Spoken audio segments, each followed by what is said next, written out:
والصلاة والسلام على أشرف الأنبياء والمرسلين والحمد لله رب العالمين.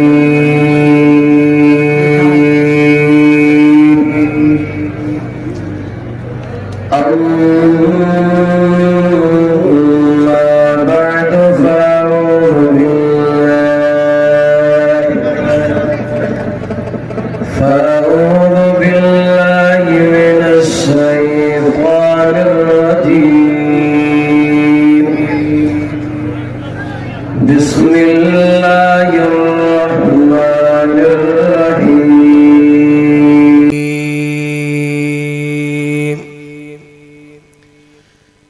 قل إن كنتم تحبون الله قل إن كنتم تحبون الله فاتبعوني يحببكم الله ويغفر لكم ذنوبكم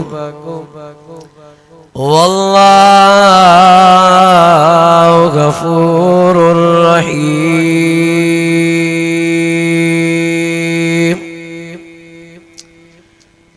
صدق الله العظيم. وقال النبي صلى الله عليه وسلم القرآن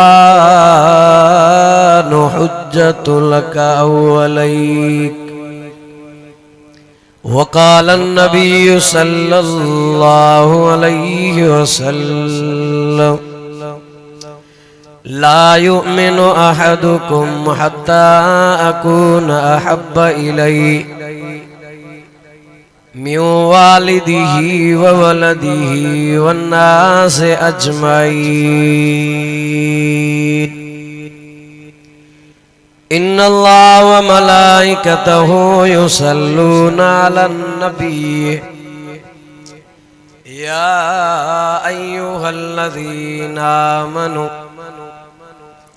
صلوا عليه وسلموا تسلیما. سبئی دوست مدینے جمیر جمتاں درود شریف پڑھو. اللهم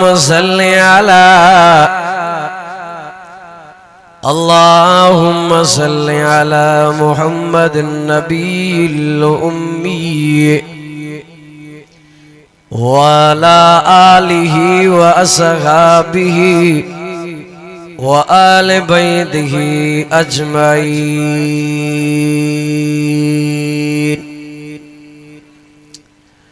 قابل احترام मुझा मुसलमानों बाहरों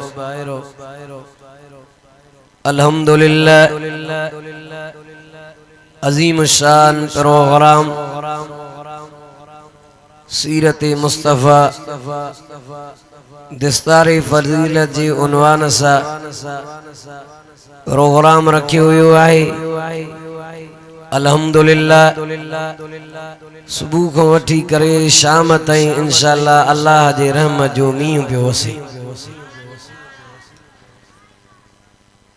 दुआ है त अल्लाह से इन जामिया अरबिया दारुल कुरान असादिया क़यामत जे सुबह ताईं सिज ऐं चंड खां वधीक पियो रोशन ऐं चमकंदार रखे. अल्हम्दुलिल्लाह हिनन मदरसन में तवा की गुलाब जा गुल हाफिज आलिम मिलन पिया. मुसलमानन जो जेको खैर सदको ज़कात जेका हिन दीनी मदरसन में ॾियन पिया रब ॾेखारे पियो त ग़रीब हो तव्हां जो लायो सजायो. इहो ॼण हाणे हुक्मरानन के तवा मैसेज ॾिनो असां मदरसन सां मोहब्बत करण वारा हो क़यामत जे सुबह ताईं नबी जा बाग जिंदाबाद हूंदा। कहीं भी माई जी लाल के ताकत नाहे जो मदरसन के खत्म करे। जेके मदरसन के खत्म करण आया उहे पाण खत्म थिया मदरसा आहिनि। इंतहाई असां जो काबिल एहतराम मर्द मुजाहिद हजरत मौलाना साईं अल्लाह बख्श साहब तर्जमाने जमीयत मुजाहिद इस्लाम हजरत मौलाना साईं रफीक अहमद मीरानी साहब असां जो बिरादर जलसन जो सिंगार स्टेजन जो सिंगार मौलाना फयाज अहमद मीरानी साहब मूं तालिब जे हैसियत में आया छो जे असां सां स्टेज मौजूद आहिनि जिगरे गोशे हाले जवी हजरत मौलाना साईं गुलाम अल्लाह जा फर्जंद हजरत मौलाना साईं इमदादुल्लाह हाले जीवी साहब दुआए त अल्लाह साईं तवां असांजो अचण वेहण ॿुधण पंहिंजे बारगाह इलाही में क़बूल ऐं मक़बूल फरमाए। दुनिया जे अंदर को कैसा मोहब्बत करे को कैसा मोहब्बत करे या सब मोहब्बत इते पई हुंदी जै नबी सां मोहब्बत कई उहो माण्हू कमाए वियो। चओ सुभान अल्लाह। अदा फरमाना थोड़ो खोले सराणा। नबी सां मोहब्बत नबी सां प्यार जंहिंजो थियो उन जा बेड़ा ही पार थिया। अल्लाह तो फरमाए जे करे तवां चाहो था त असां अल्लाह जा महबूब थी वञूं। अल्लाह असां सां प्यार करे अल्लाह असां जा गुनाह माफ करे ओ हिकड़ो वाट ऐं रस्तो ऐं चारो आ उहो वठंदो त रब तो चई मां तव्हां सां मोहब्बत भी कंदुमि त गुनाह भी माफ करे छॾी। पाक नबी इमामुल अंबिया सल्लल्लाहु अलैहि वसल्लम की अल्लाह पाक दो चवे मुझा महबूब एको ऐलान कर ओ मुसलमानों कलमे वारो ही अल्लाह जो कुरान वडी में वडो आए जय नसीहत आए बरकत आए हिदायत आए जो अल्लाह तो फरमाए मुझा महबूब ऐलान कर ऐलान भी वडो अजीम शान मकाम वारो कुल इन कुंतुम तुहिब्बून अल्लाह जे करे तवा चाहो दा असा अल्लाह जा महबूब बणजी वञो। अल्लाह असा सा प्यारो करे अल्लाह असा जा गुनाह माफ करे। ओ अल्लाह तो फरमाए मुझे महबूब जी पैरवी कयो मुझे महबूब सा प्यारो कयो। उथण में वेहण में खाइण में पीअण में सीरत में सूरत में शक्ल में शबा में कारोबार में धंधे में घर में मुझे महबूब जी ताबेदारी करना। अल्लाह है जय नबी जी ताबेदारी कईया रब उन जो जायूं जन्नत में ठायो अल्लाह उन सा प्यारो कयो रब उन जा जन्नत जे अंदर महलात ठाए छड्या जो मेरा जवारी रोत नबियन जो सरदार आमना जो लाल वयो हो अखिन से सिद्दीक़ अकबर जो महल दिसी आया सिद्दीक़ अकबर जे जन्नत जे बंगले के दिसी आया उमर फारूक आजम जे जन्नत जे बंगले के दिसी आया उस्मान सोने जे महलात के दिसी आया। अल्लाह हजरत अली जे महलात जन्नत जे बंगले के दिसी आया। जन्नत जे अंदर घुमंदे घुमंदे घुमंदे नबियन जो सरदार सैर दो करे वो सैर भी अजीम आए वो सफर भी अजीम आए। वो मुसलमानों कलमे वारो नबी सल्लल्लाहु अलैहि वसल्लम के जुती जो आवाज किसका बुधण में आयो जिब्रील एक जो आवाज आए साईं तवां सां मोहब्बत करण वारो तवां सां प्यार करण वारो हबशी बिलाल सोनो कोले रंग जो साधणो चपड़ा थुला दस अखियों गाड़ियों दस सोना तुझे मोहब्बत मोहब्बत जे करे तोसा प्यार कयो दे है तुझे करे त तलवारी दे लेटो बियो हुंदो आ अहद अहद जा नारा खणदो मक्के वारा मारू ब्याले जो अज मेरा जवारी रात मुझा महबूब तू जन्नत में घुमदो दो अचे तवा जे गुलाम तवा जे आशिक बिलाल जे जुती जो आवाज चो न सुभान अल्लाह या मोहब्बत असा जी मोहब्बत जमीन सा असा जी मोहब्बत दुकान सा असा जी मोहब्बत दुनिया सा पंहिंजो आयो तभी हड़प परायो आयो तभी हड़प न्याणीअ जो हक आयो तभी हड़प धीअ जो हक आयो भेण जो आयो भाव जो आयो दमा दम मस्त कलंदर लगी पया सब कुछ अंदर हणो ही हणो हणो ही हणो अलाए पेट दस अलाए जहन्नम जो कोठो दस हणो पर हणो मरणो नाए कब्र याद नाए आखिरत याद नाए हे हिदायत जा प्रोग्राम हे रहमत जा प्रोग्राम आने कुछ आखिरत सवारियो चो न सुभान अल्लाह नबी से पंजे गुलामन पंजे आशिकन जा बंगला जन्नत में डिठा उन्हन के मोहब्बत कैसा हुई अल्लाह अल्लाह जे रसूल सा नबी सल्लल्लाहु अलैहि वसल्लम जडी मदीनो छड़े करे मक्को छड़े करे मदीने वया हेडे तवज्जो कजाए पाक नबी इमामुल अंबिया जे गुलाम साबिया गरीबा मिस्कीना है मता को चवे द नबी सल्लल्लाहु अलैहि वसल्लम सा सड़ो पैसे वारन प्यार कयो हो न महबूब जे मता त सब साहबा बच्चा बार जानियो अबू अम्मा घर सब कुर्बानो कयो गरीब साहबी उठ के तैयार करे घर जो जेको सामान वो भी गंढ बदी करे उठ दे दो रखे नंढड़ो पुट्रा उनके भी उठ दे दो यारे जालिम अबू जहल के पतो पयो आ मुहम्मद जो गुलाम मक्को छड़ियो दो वने अची करे उन उठ जी मुहार खां वठी करे विहारे सो चे काडे दो वने चे ओडे दो वञा जाडे मुंहिंजो साईं वयो आ या मोहब्बत असारी मोहब्बत केड़ी है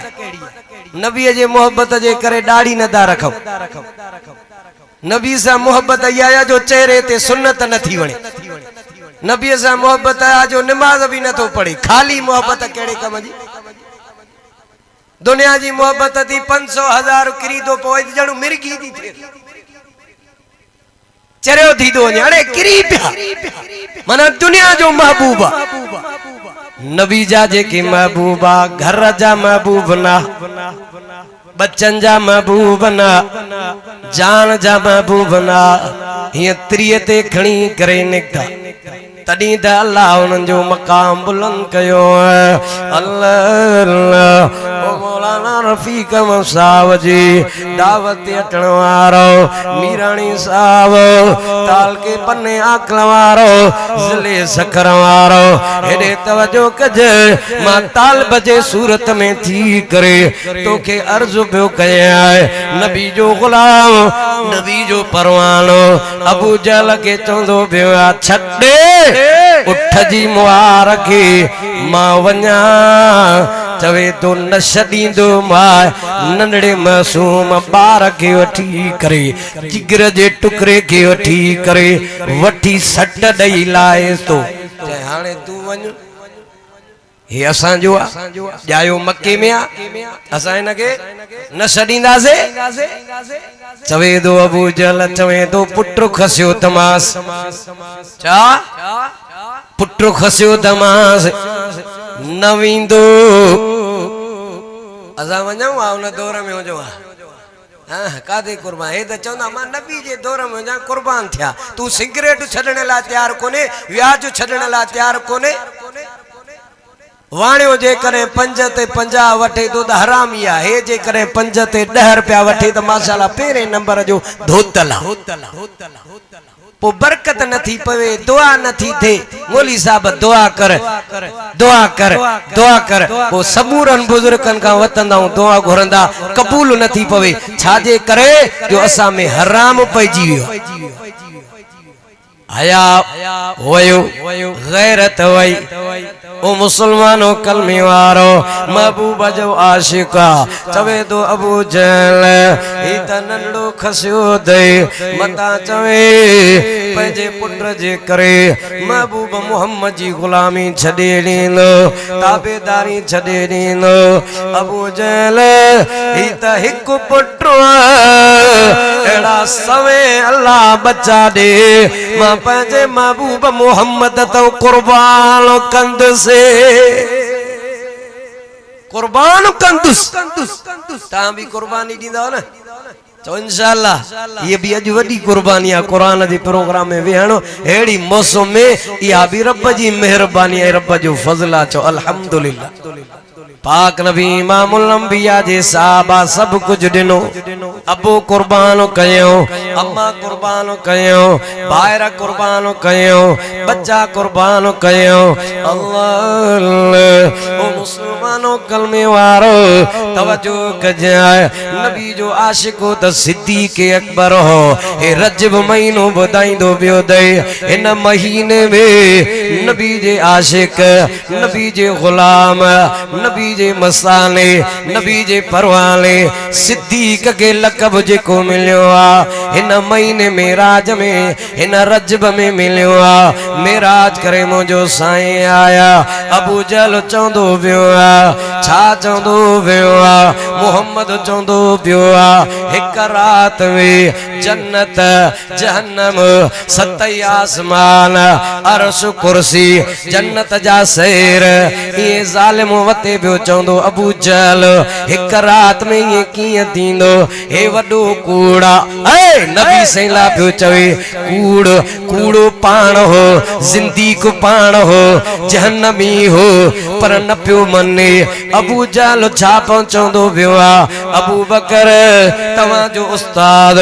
नबी मोहम्मद हे गालियों दो करे मां वयो से बिस्तरो भी गरम हो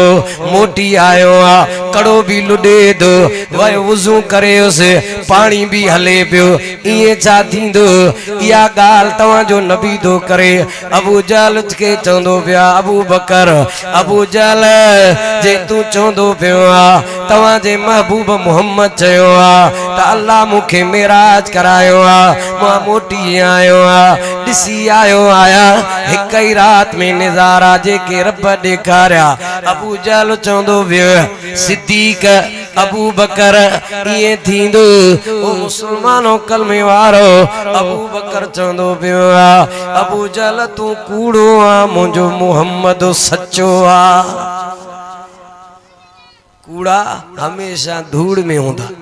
कूड़ा हमेशा कूड़े में होंदा कूड़ जी पाड़ कोने शिरक के पाड़ कोने कुफर के पाड़ कोने सच्चो मानू सच्चो आ जे अगे पढ़ाईंदा से न पढ़ंदा से असा आओ न कदे कूड़ो थीनु साव सदाई सच ते दीनु कूड़ चवा त पत्ते विञाया हिते उते ने तो पाणो लडाया सबई चवंदा कूड़ो कूड़ो पासे में पो वेणो न दींदा सच चवण सा मिलंदुम प्यार कदे न थींदुम की न ख्वार सच सा दे सगदणी सच्चा सच्चा थियो हदीस पाक में आ सच बचाइंदो आ कूड़ हलाक कंदो आ जिंदगी रही और इंशाअल्लाह के मौके ते अल्लाह जो कुरान नबी जो फरमान बुधाइबो मदीने जी शान में शहीद माशूक सजी जिंदगी जमात जमीयत उलमा इस्लाम सा हाजी अब्दुल वाहिद सा नातियूं पढ़ियूं उन जा फर्जंदन सफर जा साथीन एकड़ी मुख्तसर नात चौंदा उन